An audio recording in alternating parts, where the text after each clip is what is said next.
Sleep experiments gone too far. The cruel sleep experiment. Welcome to sleep experiments that went too far, where the line between science and madness begins to blur. These are the stories of 5 sleep experiments that pushed human limits beyond imagination, where sleeplessness spiraled into insanity, and sounds altered the very fabric of consciousness. From the horrific effects of staying awake for 11 days to the eerie experiments that stop the brain from dreaming, these are the dark tales where science delves into the unknown and reality itself begins to unravel. But be warned, some experiments are better left untested, and the boundaries they cross may lead to a place you can never return from. Experiment 1. The 11-Day Wakefulness. Record, USA, 1964. What happens to the human mind when it's denied the right to sleep? In the winter of 1964, a seemingly innocent science experiment pushed the human brain to its very brink. It wasn't conducted by a secret government lab or a hidden military base, but by a high school student named Randy Gardner, just 17 years old. His goal? To stay awake for 11 days straight. What began as a simple science fair project would soon become one of the most disturbing experiments in sleep deprivation ever recorded. And to this day, the full cost of what happened to Randy remains unknown. At first, it was almost fun. On day 1 and 2, Randy was alert, joking with his friends, sipping soda and bouncing a basketball. But by day 3, things began to unravel. His speech slowed. Words began to blend together. He'd stop mid-sentence, forgetting what he was saying. By day 4, he started seeing shadows in corners that weren't there. By day 6, the hallucinations had a voice. He claimed to see people who had died years before, including a man he called the Shadow Doctor. This figure would appear at his bedside whispering in a language no one could understand. But Randy understood it. His heart rate changed when the shadow appeared. He became terrified, and yet, weirdly calm, like he knew what was coming. Day 7, his eyes were open, but there was nothing behind them. He forgot who he was. A doctor monitoring the experiment wrote, "His stare is vacant. He no longer reacts to his own name. He is not there anymore." By day 9, Randy believed he was a famous football player, readying for a championship game. When asked his name, he replied with, "Quarterback number 12." He tried to huddle with invisible teammates, giving commands to people who weren't real. He smiled. He celebrated touchdowns that never happened. By day 10, something horrifying emerged. His brainwaves, monitored through EEG, began showing signs similar to petit mal seizures, a form of brief unconsciousness. The terrifying part. Randy was still awake. His body was sitting, eyes open, but his mind was dreaming. Doctors called it a waking nightmare. The subject is caught between 2 realities. He was trapped, conscious and dreaming at the same time. On day 11, Randy could no longer form full sentences. He spoke in fragments. "There. Here. The white floor is..." Breathing. He sobbed when no one was speaking. He laughed at things no one could see. When the experiment was finally ended, Randy collapsed into a deep 14-hour sleep. But even after waking, something had changed. For months after, he complained of missing time and said he still saw the Shadow Doctor in his peripheral vision. His dreams were no longer just dreams. They were memories from those 11 days. Or were they? Years later, sleep researchers reviewed Randy's EEG scans. Their conclusion was chilling.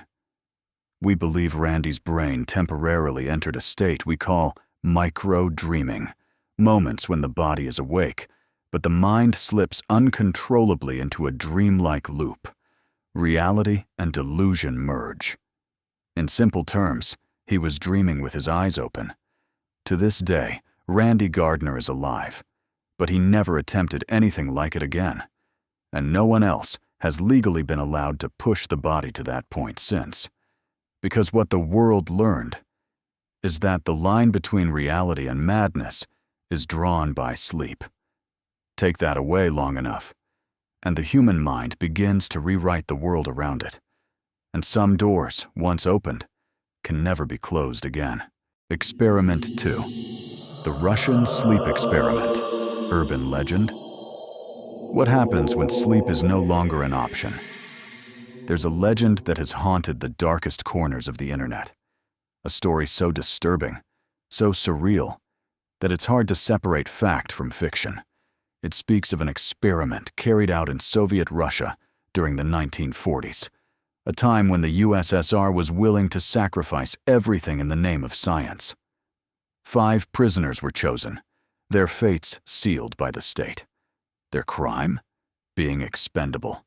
Their task? To stay awake for 15 days. The reward? Freedom.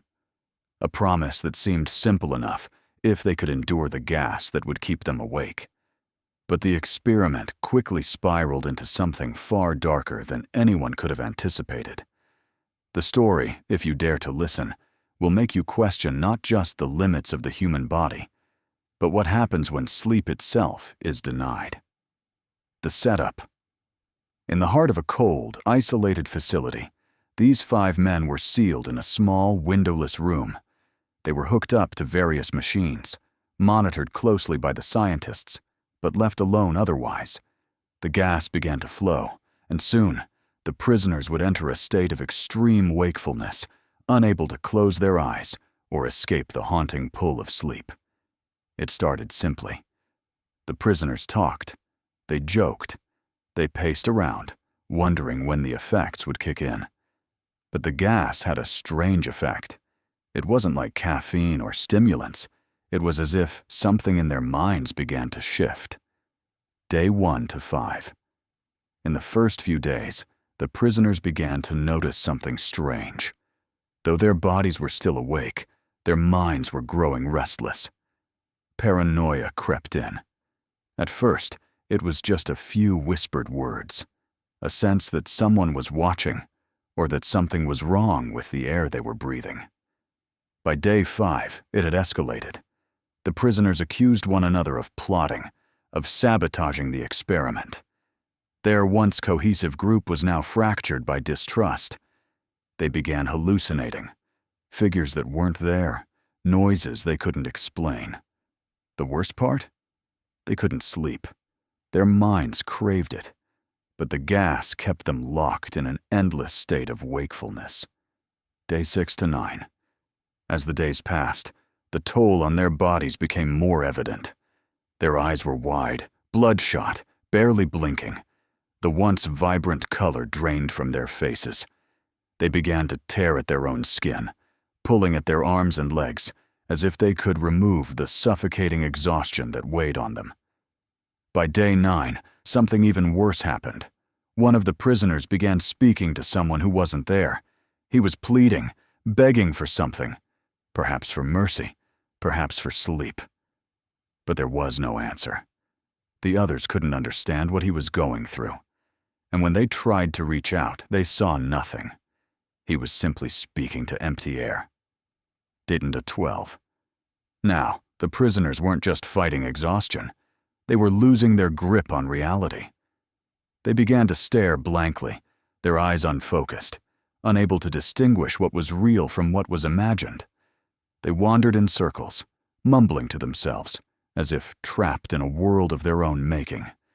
In their desperation, they began to tear at their flesh, scratching at their arms, their faces, as if trying to claw their way out of the prison of consciousness. Some even began to lick the walls, as if there was something they needed to taste, something that might end their torment. Day 13 to 15. By the time they reached day 13, it was clear. These men were no longer human in any recognizable sense. Their bodies had wasted away. Their minds had shattered. They begged not for freedom, but for sleep. "Please," one of them whispered, his voice shaking with fear. "I just want to sleep. Please. But the gas kept flowing. The room, now thick with the stench of sweat and blood, offered no escape. They weren't allowed to sleep, no matter how desperately they begged. The end of the experiment. On day 15, the experiment was abruptly ended. The prisoners, now barely able to move, were dragged from the room. No one ever saw them again. No records exist to tell what happened to them next. Did they die from the gas? Were they sent to the gulags? Or did something far worse happen to them? Something the government wanted to erase? The mystery of the gas. The story might have faded into obscurity, just another disturbing urban legend, if not for one strange detail. In 2001, a declassified Russian document emerged. It contained fragments of a formula for the gas used in the experiment. But there was something eerie about the note attached to it. The subject must not dream. What does that mean? What was the true purpose of this experiment? Was it to test the limits of human endurance? Or was there something darker at play? Something that involved not just the body, but the very soul? Was it possible that the real experiment wasn't about keeping them awake at all? What if the goal was to trap the prisoners in a waking nightmare where they could never escape? And what if, even now, those men are still trapped in that endless cycle, locked in a state of wakefulness, unable to sleep, unable to rest? The Russian sleep experiment remains just that, a legend. But every time we close our eyes to sleep, there's a small part of us that wonders, what if, like them, we were denied that most basic of human needs, sleep? Experiment 3. The no-dream frequency. Japan, 1997. What if silence wasn't empty, but a doorway to something else? In 1997, a team of Japanese researchers embarked on a secret experiment, one that would push the boundaries of both science and sanity. Their goal was simple: to test whether certain sound frequencies could influence REM sleep, the stage where we dream. But what began as a harmless study soon spiraled into something much darker, far more dangerous. They exposed sleeping volunteers to an extremely low-frequency sound, just 2.5 hertz. Barely audible to the human ear, it was designed to be imperceptible, silent to anyone who wasn't specifically listening for it. But this sound, this nearly inaudible frequency, would soon prove that silence isn't as innocent as it seems. The experiment took place inside a soundproof lab chamber, an isolated room designed to cut off all outside noise. One by one, the participants, each a volunteer, were invited to sleep in the chamber, while the tone was emitted from specialized speakers hidden in the room. The scientists observed from behind the glass, thinking they were simply testing the effects of low-frequency sound waves on the sleep cycle. Day 1, the beginning. The volunteers were told nothing of the nature of the frequency, only that they would be sleeping in a controlled environment to study their dreams. For the first few nights, everything seemed normal. They slept soundly. The researchers took notes, collected data, and waited for any signs that the sound waves might be affecting the brain's activity during REM sleep. But then, on day 3, something strange began to happen. Day 3. The silence. Participants stopped dreaming. At first, the scientists thought it was just a coincidence, a natural anomaly. But over the next few nights, more and more subjects reported the same disturbing symptoms. They didn't dream, not once. The frequency had broken their sleep cycle in ways that no one could predict. But it didn't end there. They woke up gasping, breathless as if they had been suffocating in their sleep. They described feelings of being watched, but not by anyone in the room. One subject, a young man, even wrote a chilling note to the researchers after his session. I felt watched from inside my head. Something was looking through my eyes, like it was in me. Day 5, the unseen presence. The feelings of unease intensified. Participants began to report seeing shadows in the corners of their rooms, or feeling a cold breath on the back of their necks as they slept. One woman, upon waking, refused to speak for hours, her eyes wide and blank. She only muttered, "I couldn't see them, but I felt them." They were there, watching me. But the shadows weren't just seen, they were felt. It was as if the frequency had opened a door to something inhuman, something unnatural. The researchers scrambled to figure out what was happening, but they couldn't explain it. There was no scientific precedent for what they were experiencing. Day 7, the descent. By the 7th day, the situation had escalated. 3 of the participants reported suicidal thoughts, something that hadn't been expected. The researchers were horrified. They thought they were simply observing changes in sleep patterns, not mental health breakdowns. One participant even claimed that they could hear voices, whispers that were always just outside the reach of comprehension. "They told me it would end, but I couldn't hear them anymore," one subject wrote, his words growing more frantic. "I can't escape them. They're inside me now. I can't stop it." As the researchers tried to console the participants, they began noticing disturbing side effects in themselves.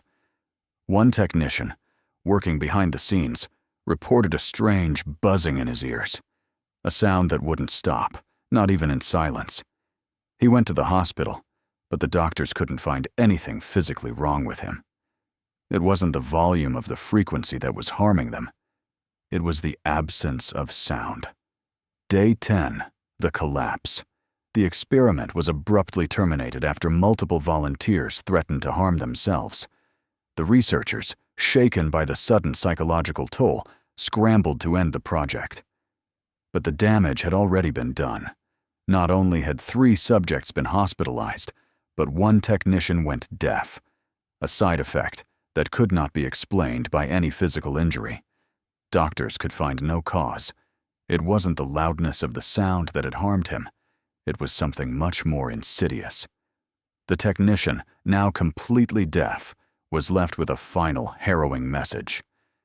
It wasn't the noise, it was the silence.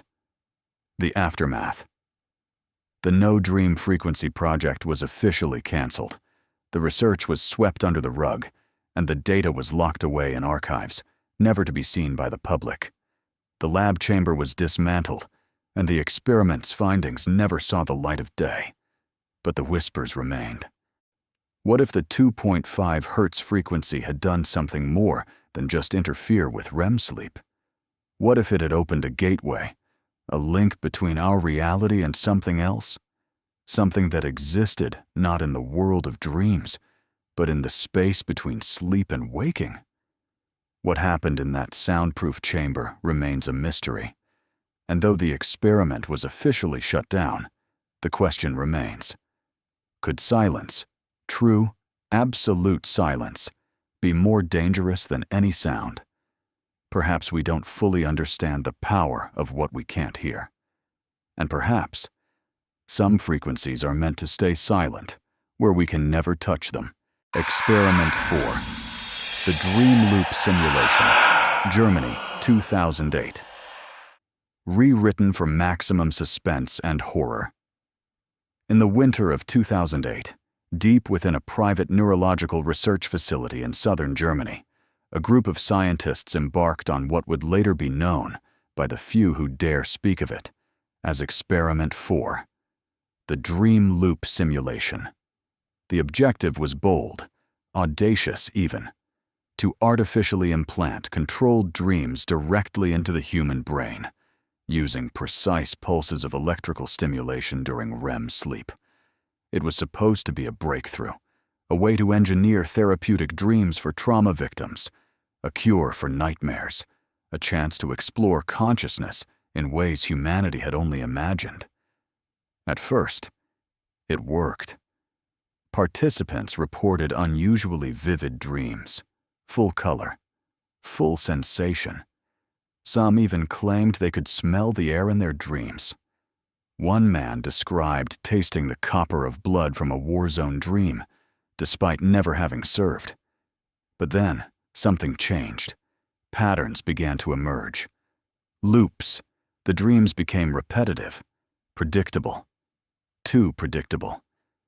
One subject, a 32-year-old woman referred to only as Subject E, reported dreaming of a single room, always the same room, dimly lit, unfurnished, sterile. At first it was unremarkable, but each night the dream returned, with something missing. On the second night, the light bulb in the ceiling was gone.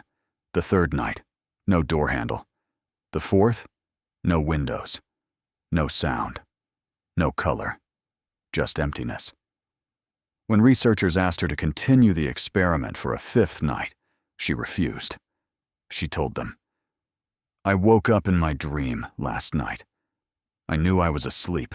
I tried to scream, but the room absorbed the sound. I couldn't get out.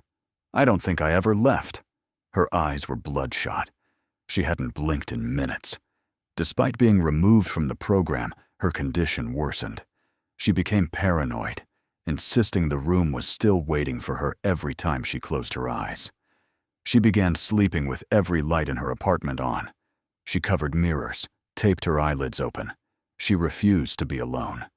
When a colleague checked on her weeks later, they found her staring into a corner of her room, trembling, whispering. They say she never stopped blinking. In her own words, "The dream hasn't ended. Every time I blink, I go back for a fraction of a second. But in there, it feels like hours. The room watches me now, and I think something else is starting to move inside it." Doctors ruled her delusional. The research was buried, funding pulled, files erased. But scattered rumors on obscure forums, deep threads, and one grainy video suggest Experiment 4 wasn't shut down because it failed, but because it worked too well. Some claim the simulation had accidentally tapped into a deeper layer of the mind, a place beyond personal memory or emotion, a shared void, a root directory of human consciousness where no dream should ever be planted, one where time folds on itself, one that remembers you. And now, years later, reports have emerged from former test subjects across continents describing the same room, same walls, same silence, same slow, creeping absence. One man in Argentina described blinking while on a train and suddenly standing in a dark, featureless room that pulsed with a humming sound.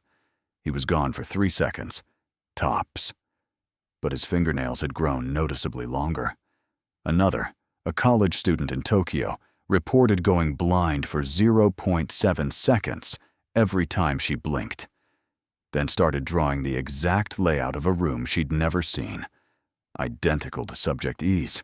Whatever Experiment 4 unlocked, it didn't stay contained. It lives in the space between thought and sleep, between reality and memory, between blinks. So tonight, if you find yourself trapped in a dream that feels too quiet, too empty, too familiar, try not to panic. It only makes the room notice you faster.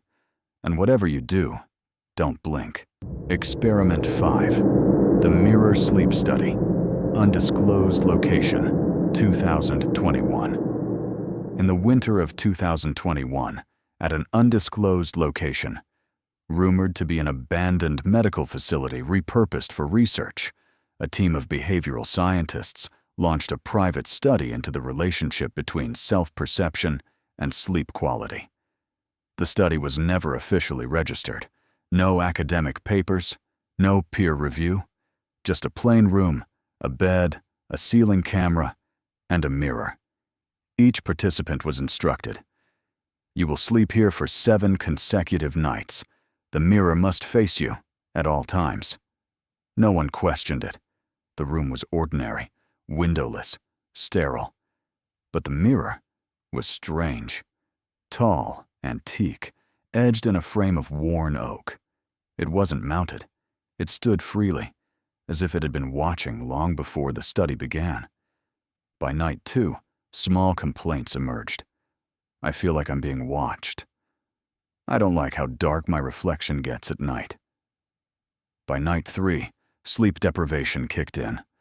One participant, a 27-year-old woman, reported waking up to see her reflection blink even though her own eyes were shut. She said it wasn't just a twitch, it was deliberate, slow, as if it knew she was watching. Another subject, a man in his 30s, claimed he dreamed not of his reflection, but as his reflection. I was inside the mirror, trapped, screaming, watching myself walk away. On night 5, participants were offered the option to leave. Most did, but 3 remained. Then came night 6. At 3:33 a.m., a silent alarm triggered in one of the rooms. A subject, still in sleepwear, had left his bed. He stood directly in front of the mirror, unmoving, his face inches from the glass. His eyes were wide open. He was smiling. When researchers entered, he didn't respond, didn't blink, didn't speak. He just stared. They described his expression as something between awe and terror. When they tried to move him, he resisted, though not violently. Just enough to stay aligned with the mirror. Medical staff sedated him. But even unconscious, his body turned itself back toward the glass. That morning, the study was shut down. All participants released, all data confiscated. Officially, it was labeled as psychological destabilization due to isolation and reflective feedback. Unofficially, there's another story. Because one camera, forgotten deep in the server room, kept recording. There's a 27-second clip. It never made it to the public, but it's whispered about in niche forums, shared in encrypted corners of the web. It shows the mirror, alone in the now empty room. Lights off. Silence. Nothing moves until the timestamp hits 3:33 a.m. The camera flickers. The mirror pulses, not visibly, but audibly. A hum. Low. Organic. Then, just before the feed cuts out, a whisper. Software male, close to the mic, though no one was in the room. Don't look away. Since the study's collapse, several participants have refused to be near mirrors at all. One allegedly painted every reflective surface in her house black. Another was arrested after breaking bathroom mirrors in a public restaurant, claiming his reflection was trying to escape. One therapist, who briefly treated 2 of the subjects, wrote in a now-deleted blog post, "They're not afraid of what they saw in the mirror. They're afraid it's still watching." There's even a theory, more legend than science now, that the mirror used in Experiment 5 wasn't just a prop, but a recovered artifact from a Cold War-era psychological trial in East Berlin. According to leaked notes from a now-defunct archive, the glass was optically unstable in low-light conditions, whatever that means, and had been sealed after multiple incidents of subjects becoming catatonic after prolonged exposure. Why it resurfaced in 2021 remains a mystery. But one thing is clear. Every subject exposed to that mirror dreams the same thing now. A dark room, a taller version of themselves, smiling, and saying just one phrase, again and again. Don't look away. Conclusion. As we close the chapter on these harrowing sleep experiments, we find ourselves caught between the worlds of science and the unexplained. Scientifically, sleep is a vital process, essential for the restoration of our minds and bodies. Yet pushing it to its extremes has brought us face to face with terrifying consequences. From the loss of sanity to altered perceptions of reality, these experiments show how fragile our minds truly are. On a spiritual level, sleep represents a threshold, a liminal space between the conscious and unconscious. Some believe that disrupting sleep, or preventing it altogether, opens the door to other realms, where the mind can slip into haunting visions, or worse, become prey to entities that exist beyond our understanding. So, before you push the limits of sleep for curiosity's sake, remember, some doors should never be opened. The mind, once cracked, might never heal, and the realms we disturb might not just remain in our dreams. Stay cautious, stay rested, and always respect the boundaries of what the mind can handle. The world is not always what it seems. If you're ready to keep peeling back the shadows, like, share, and subscribe this video. The truth is just beginning to unfold.